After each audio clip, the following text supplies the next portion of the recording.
여러분은 김밥 좋아하시나요? 아침엔 출근길 손에, 점심엔 도시락통 속에, 그리고 야식으로도 늘 함께 있는 음식. 하지만 한 줄짜리 김밥으로 전국 500개의 매장을 가진 브랜드를 만든 사람이 있습니다. 부산의 작은 아파트 상가에서 시작해 프리미엄 김밥이라는 새로운 시장을 연 이름, 바로 고복민 김밥인입니다. 이제 싸게 많이 파는 시대는 지났습니다. 누가 더 정성스럽게 만드느냐의 싸움이죠. 오늘은 평범한 주부에서 대한민국 대표 김밥 브랜드를 만든 한 사람의 도전과 성장 이야기, 고복민 김밥인의 모든 것을 전해드립니다. 2009년 부산 남구 용호동 평범한 아파트 상가 안에 조용히 문을 연 작은 분식집이 있었는데요. 간판에는 이렇게 적혀 있었죠. 고봉김밥인. 주인장의 이름을 그대로 내건 아주 솔직한 간판이었습니다. 창업자는 32살의 평범한 주부 고복민, 남편 한석균과 함께 직접 김밥을 말고 손님을 맞이하며 하루를 보냈습니다. 그녀가 꿈꾼 건 거창한 프랜차이즈가 아니었습니다. 그저 집밥 같은 김밥집, 누가 먹어도 믿을 수 있는 정직한 한 끼였습니다. 하지만 그 단순한 철학이 오히려 차별화의 시작이었습니다. 다른 가게들이 미리 만들어둔 김밥을 팔 때 고복민은 주문이 들어오면 그때부터 재료를 썰고 밥을 펴기 시작했습니다. 김밥 속은 꽉 차 있었고 밥은 많지만 느끼하지 않았죠.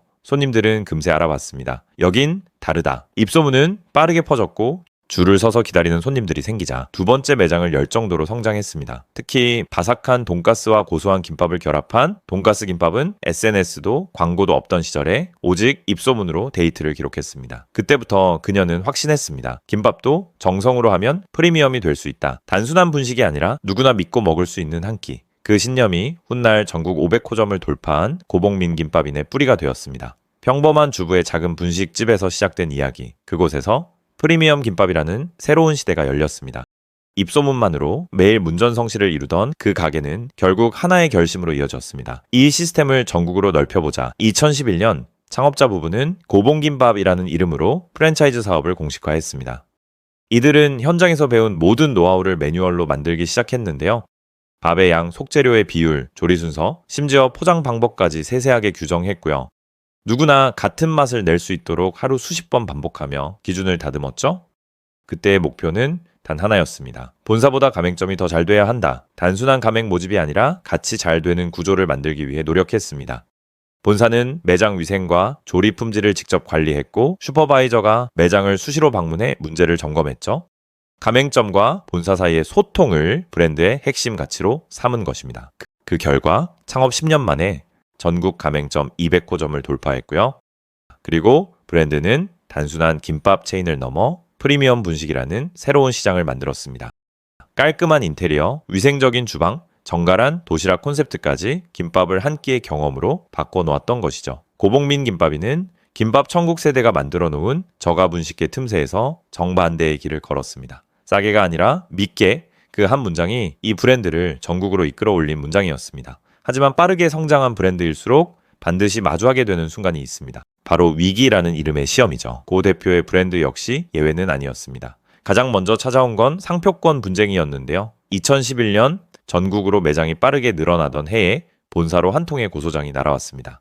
당신들은 상표권을 침해했다.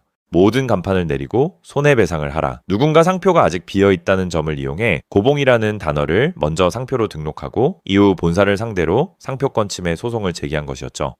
조사 끝에 드러난 사실은 더욱 충격적이었습니다.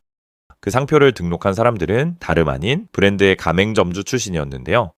가맹점주가 본사를 고소한 전례 없는 사건이었습니다. 그 결과 전국의 가맹점 간판 수십 개가 철거 위기에 놓이게 되었고 브랜드는 하루아침에 이름을 잃을 위기에 처했습니다. 하지만 고 대표는 포기하지 않았습니다. 가맹점을 보호하기 위해 결단을 내립니다. 그 이름에 자신의 이름을 더해 새로운 상호, 고복민 김밥인으로 변경한 것이죠. 법적 다툼은 3년 동안 이어졌습니다. 그리고 결국 법원은 진실을 밝혔습니다. 고봉김밥 상표를 선점한 일부 인물들의 행위가 권리 남용에 해당한다는 판결이 내려진 것입니다. 상표를 악용해 부당한 이익을 취하려 한 것으로 본 것이죠. 그 결과 고복민 김밥인의 브랜드 이름과 명예는 지켜졌습니다. 하지만 시련은 거기서 끝나지 않았는데요. 2019년 서울 강북의 한 매장에서 위생 문제가 발생했습니다. 김밥에서 기준치를 초과한 대장균이 검출된 사건이었죠. 언론은 즉시 프리미엄 김밥의 배신이라 보도했고 고객들의 신뢰는 흔들렸습니다. 브랜드가 쌓아온 청결하고 정직한 이미지에 균열이 생긴 순간이었습니다. 하지만 고봉민김밥이는 문제를 피하지 않았는데요. 본사는 공식 자료 등을 통해 전국 가맹점 대상 위생 점검 확대했고 모든 재료 공급망에 해썹 인증을 도입했습니다. 매장 위생 교육과 관리 매뉴얼도 강화하며 위기를 덮지 않고 마주하는 브랜드의 모습을 보여줬습니다. 그러나 문제는 또 있었습니다. 2024년 이후 이어진 원재료와 인건비 상승이었는데요. 가격을 유지하면 점주가 힘들고 가격을 올리면 소비자가 떠나는 딜레마에 직면했죠. 결국 본사는 김밥 한 줄 가격을 200원에서 800원가량 인상했습니다. 일부 고객들은 이젠 김밥도 사치품이냐며 불만을 제기했지만 본사는 품질을 지키기 위한 최소한의 선택이라 밝혔습니다. 그 시기 일부 가맹점주들의 불만도 터져 나왔습니다. 수익 구조, 본사 지원, 계약 조건 등 가맹본부와 점주 간의 이견이 불거졌죠. 이에 본사는 우수가맹점 지원, 복지제도, 다양한 지원 정책을 통해 가맹점주와의 실질적인 상생에 나서며 제도 전반을 강화했고요. 그 노력의 결과 2023년 상생협력 우수 가맹본부로 선정되기도 했습니다. 브랜드가 위기를 넘긴 건 완벽했기 때문이 아니라 듣고 바꾸고 보여주었기 때문이었습니다. 그렇게 고봉민김밥이는 논란의 순간마다 대응하며 프랜차이즈 업계에서 위기를 관리할 줄 아는 브랜드로 다시 성장 궤도에 올라섰고요. 2023년 기준 전국 매장 수는 507개, 김밥 프랜차이즈 가운데 가장 많은 규모를 유지하고 있습니다. 가맹점의 연평균 매출은 약 2억 4,600만 원, 평당 매출은 약 2,057만 원으로 집계됩니다. 최근 3년간 신규 개점은 매년 꾸준히 이어졌는데요. 2023년에도 23개 점포가 새로 문을 열었지만 50개가 계약 해지되며 경쟁의 치열함을 보여주죠. 수많은 위기를 거치며 단단해진 브랜드, 이제 고봉민김밥이는 다시 한번 김밥 시장의 정점에서 새로운 경쟁을 맞이하고 있습니다. 그중 하나가 바로 김가네입니다. 1992년 대학로에서 시작된 즉석김밥의 원조인데요. 김가네는 즉석에서 말아주는 김밥집이라는 새로운 콘셉트를 만들어낸 주인공이었습니다. 30년 넘게 전국 500개가 넘는 매장을 운영하며 김밥 프랜차이즈의 대명사로 자리 잡았죠. 하지만 세월은 흐르고 시장은 변했습니다. 김가네는 여전히 전통과 대중성을 유지하고 있지만 높은 원가와 인건비 부담으로 2024년엔 영업 손실을 기록했습니다. 이젠 익숙함만으로는 살아남기 어려운 시대죠. 이 틈을 파고든 또 다른 브랜드가 있습니다. 2001년 서울 영등포에서 출발한 얌샘김밥입니다. 얌샘은 효율과 시스템을 무기로 내세웠습니다. 자체 공장에서 해썹 인증 식자재를 생산하고 자동 조리 시스템과 물류 혁신으로 운영이 쉬운 김밥집이라는 새로운 공식을 만들어냈는데요. 덕분에 전국 230여 개 매장을 확보하며 안정적인 구조로 성장하고 있습니다. 하지만 얌샘의 강점은 동시에 한계이기도 했습니다. 맛과 감성보다 효율과 시스템이 먼저였기 때문이죠. 지금 김밥 시장은 이제 격변의 시기를 맞고 있습니다. 김을 검은 반도체라고 부를 만큼 원재료 값은 매년 치솟고 있고요. 인건비 부담 역시 프랜차이즈 업계 전반을 압박합니다. 여기에 편의점 간편식과 대형마트 등 김밥 시장의 경계를 허물며 경쟁은 그 어느 때보다 치열해졌습니다.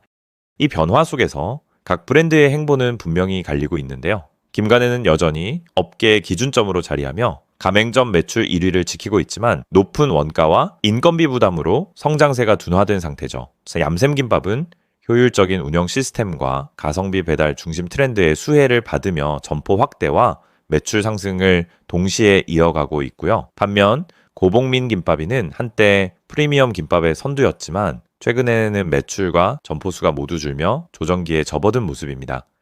결국 지금의 김밥 시장은 전통의 김가네, 효율의 얌샘, 신뢰의 고봉민김밥인으로 나뉘며 그 무게중심이 점차 얌샘김밥 쪽으로 이동하는 흐름을 보이고 있습니다. 그리고 그 중심에서 가장 빠르게 성장한 브랜드 고봉민김밥이는 또 한 번의 변화를 준비하고 있습니다. 화려한 확장이 아니라 브랜드의 본질을 다듬고 단단하게 세우는 길이었죠. 고봉민김밥이는 여전히 합리적인 가격의 프리미엄 김밥을 고집합니다. 비싼 재료보다 중요한 건 정성스럽고 신뢰할 수 있는 한 끼라는 사실을 알고 있기 때문이죠. 하프통 김밥처럼 새로운 메뉴는 김밥의 형태와 식감을 세분화해 고객이 원하는 맛을 더 정밀하게 채워가고 있습니다. 매장 확대에도 기준이 있는데요. 무작정 매장을 늘리기보다 상권 데이터 분석으로 잘 되는 자리를 찾아내고요. 특히 수도권과 대형 오피스 밀집 지역 중심으로 매장 효율을 극대화하고 있죠. 가맹점주와의 관계도 이 브랜드의 핵심입니다. 여전히 로열티 제로 정책을 유지하며 가맹점주의 부담을 줄이고 있고요. 본사의 슈퍼바이저는 직접 매장을 방문해 조리, 위생, 운영을 함께 점검합니다. 교육 프로그램도 표준화되어 있어 초보 창업자라도 안정적으로 운영할 수 있죠. 고봉민김밥이는 꾸준한 기부와 사회공헌 활동으로 브랜드의 신뢰 자산을 키워왔는데요. 이제 김밥은 오프라인 매장만의 음식이 아닙니다. 배달 플랫폼, SNS, 브랜드 유튜브까지 모든 디지털 공간이 또 하나의 매장이 되었습니다. 이처럼 고복민 김밥인의 생존 전략은 새로운 기술이나 거대한 변화가 아닙니다. 가장 기본적인 약속을 끝까지 지키는 것인데요. 좋은 재료, 정직한 조리, 그리고 사람과의 약속. 그 단순한 세 가지 원칙이 수많은 위기 속에서도 이 브랜드를 버티게 한 힘이었습니다. 한 줄 김밥으로 시작된 한 사람의 이야기. 그 정직한 마음이 전국 500개의 매장으로 자라났고 수많은 점주와 고객의 신뢰로 이어졌습니다. 고복민 김밥이는 여전히 같은 자리에 서 있습니다. 돈보다 사람이 먼저, 속도보다 진심이 먼저라는 믿음으로 싸게가 아니라 정직하게, 화려함보다 진심으로 이것이 바로 대한민국 김밥 시장을 다시 쓰고 있는 고복민 김밥인의 길입니다. 여러분은 어떤 김밥을 가장 좋아하시나요? 그리고 지금까지 먹어본 최고의 김밥 한 줄, 여러분에게는 어떤 맛이었나요? 댓글로 여러분의 이야기를 남겨주세요. 저희는 다음 영상에서 또 다른 브랜드의 이야기를 전해드리겠습니다.